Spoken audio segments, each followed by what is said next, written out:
rasanya kesepian. Jadi aku baru saja kehilangan kedua orang tuaku. Ayahku meninggal dunia sekitar 1 tahun lalu, kemudian disusul dengan ibuku yang baru saja meninggal dunia. Jadi di hati kita itu kan ada wadah untuk menampung dan untuk menuangkan cinta. Nah, wadah ini kan ada bagian-bagiannya nih. Ada buat orang tua, buat pasangan, buat diri sendiri, dan tentunya buat Allah. Dan setiap wadah ini yang gak bisa digantikan isinya gitu. Wadah kasih sayang untuk orang tua, ketika mereka udah gak ada yang bisa ngegantiin untuk mengisi wadah ini. Jadi rasa sepi itu sangat wajar, rasa kosong itu sangat normal untuk hadir ketika kita baru saja kehilangan seseorang. Dulu tuh ya aku benci banget sama rasa sepi, benci banget sama yang namanya kesepian, tapi sukanya menyendiri. Jadi maunya apa sih? Kesepian itu sebenarnya bukan musuh kita, tau. Kita bisa kok mencoba menerima rasa kesepian itu. Kayak kita gak harus selalu melawannya. Bisa jadi rasa sepi itu sengaja dikirimkan oleh Allah untuk melihat apa yang akan kita lakukan, bagaimana kita menyikapi dan membawa diri ketika rasa itu hadir. Jadi kita harus ngapain kalau kesepian? Ada kegiatan-kegiatan kecil yang biasanya ngebantu aku. Jadi dulu waktu aku masih terapi ya sama psikolog, beliau selalu menasihati aku untuk nulis jurnal. Nggak harus panjang, nggak harus rapi tulisannya, dan nggak ada aturan tentang apa saja yang harus kita tuliskan. Yang penting tulis aja apa yang kita rasain, dengan tujuan untuk mencerahkan pikiran kita aja gitu. Jadi walaupun singkat, yang penting nulis aja gitu. Kayak misalkan kalau aku lagi capek, aku cuma tulis aja hari ini berat gitu di jurnalnya. But somehow it helps. I think you should try it too kalau kamu lagi ngerasa kesepian.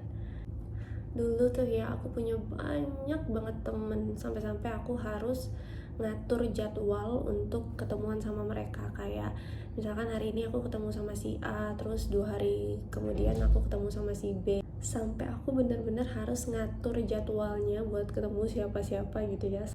Tapi ya semakin kita dewasa, semakin berkurang dan mengecil ruang lingkup pertemanan itu. Ada yang sudah pindah jauh, ada yang sibuk sama keluarganya, ada yang sibuk sama bisnisnya, dan ada juga yang sibuk sama pendidikannya. And it's normal. I still love them. Aku masih sangat menyayangi semua teman-temanku dulu, tapi gak bisa dipungkiri intensitas koneksi kita itu semakin dan semakin berkurang. Jadi, dan koneksi itu tidak bisa dipaksakan ya. Beberapa kali aku mencoba untuk reconnect with some old friends. I still love them, I miss them, but dulu aku ngiranya ya kayak semakin kita dewasa akan semakin mudah untuk menemukan teman baru. Ternyata enggak. Justru semakin sulit.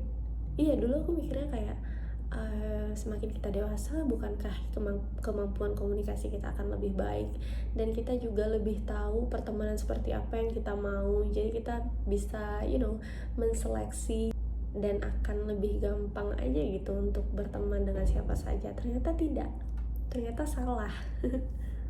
Apalagi kayak aku ya, sekarang aku jadi berumah tangga, jadi kegiatan aku itu terbatas sekali, and I love it. Tapi tetap gak bisa dipungkiri ada rasa sepi.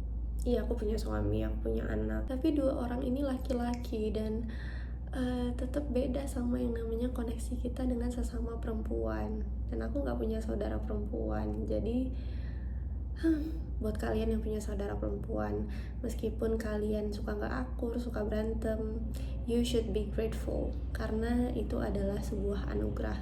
Dari dulu aku pengen banget punya kakak atau adik perempuan, makanya aku sekarang di sini, makanya aku di sosial media, makanya aku mencoba membangun sebuah komunitas untuk bisa terkoneksi dengan kalian, teman-teman onlineku yang sangat baik, yang memiliki hati yang sangat indah dan cantik.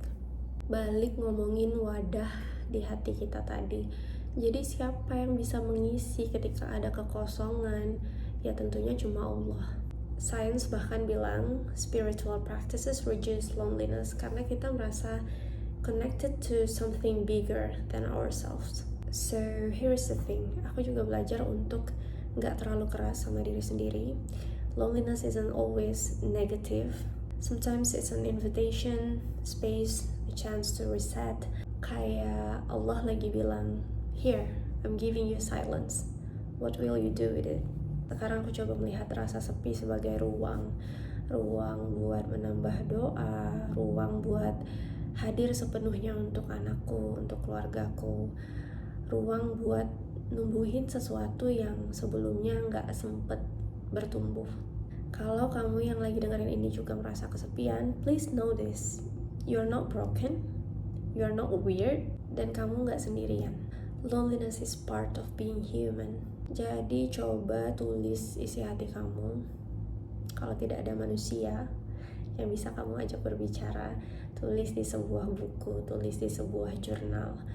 Walau cuma satu kalimat, reach out ke satu orang yang bisa kamu percaya. Kalau ada, ceritain. Beneran gak apa-apa kok kalau kita cerita ke orang bahwa kita ngerasa kesepian. Itu bukan hal yang memalukan. Kadang suamiku lagi sibuk kerja, aku ketok pintu ruang kerjanya, dia bakal bilang, what's up? Nothing, I just feel lonely. Kayak, it's okay, aku bisa ngungkapin bahwa aku ngerasa kesepian gitu. Olahraga juga penting banget. Aku bakal selalu ngingetin kalian untuk olahraga. Pepatah di dalam tubuh yang sehat terdapat jiwa yang kuat itu benar adanya. Dan ingat, kamu punya Allah. Kamu selalu punya Allah. Kita harus sering-sering berzikir. Kadang aku juga tambahin dengan afirmasi ke diri sendiri. Dengan aku ucapkan ya, tidak hanya di dalam hati. Aku ngomong, aku punya Allah, aku punya Allah, aku punya Allah. Dan telingaku mendengar itu, dan otakku merekamnya, dan itu masuk ke dalam hatiku. Kamu punya Allah.